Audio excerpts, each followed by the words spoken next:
في واشنطن النائب سامي الجميل يلتقي مساعدة وزير الخارجية الأمريكية باربرا ليف، وإدارة بايدن تبدي خشيتها من الحوادث الجنوبية. تقرير ألان درغام.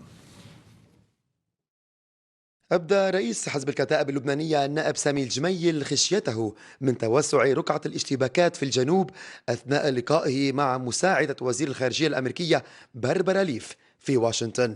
موقف الجميل يتطابق مع موقف الإدارة الأمريكية على أن الجيش اللبناني هو الضمانة الوحيدة لتجنب أي صراع مع إسرائيل. تخوف موجود لأنه إسرائيل اليوم عندها آلاف الإسرائيليين تركوا بيوتهم بشمال إسرائيل، وهول رح يكون عندهم صعوبة يردوهم على بيوتهم طالما التهديد من لبنان موجود. لهذا السبب نحن بنعتبر أنه الخوف تبعنا أنه إسرائيل تصر على معالجة هالخطر يلي موجود بشمال إسرائيل. إذا الجيش اللبناني بيقوم بدوره بفرض سيادته وقراره على كامل الأراضي اللبنانية، ما بيعود فيه تهديد للبنان.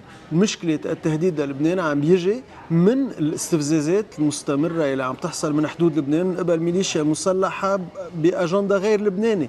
لم تخفي الإدارة الأمريكية خشيتها من الفراغ في قيادة الجيش. في تخوف بالإدارة الأمريكية بالفراغ بقيادة الجيش. ما ننسى أن الولايات المتحدة عم بتدعم الجيش بشكل ملحوظ بمئات ملايين دولارات بالسنة، وبالتالي أي اهتزاز بالاستقرار في قيادة الجيش بشكل مشكلة كبيرة للبنان ولكل يلي بيساعدوا الجيش اللبناني. لهذا السبب موضوع تأجيل تسريح قائد الجيش هو أساسي. خلال الاجتماعات التي أجراها الجميل في واشنطن كان تأكيد على ضرورة الإسراع في انتخاب رئيس للجمهورية وتشكيل حكومة من أجل حفظ الأمن وسيادة لبنان، وخصوصا في ظل التطورات الأخيرة الحساسة جدا.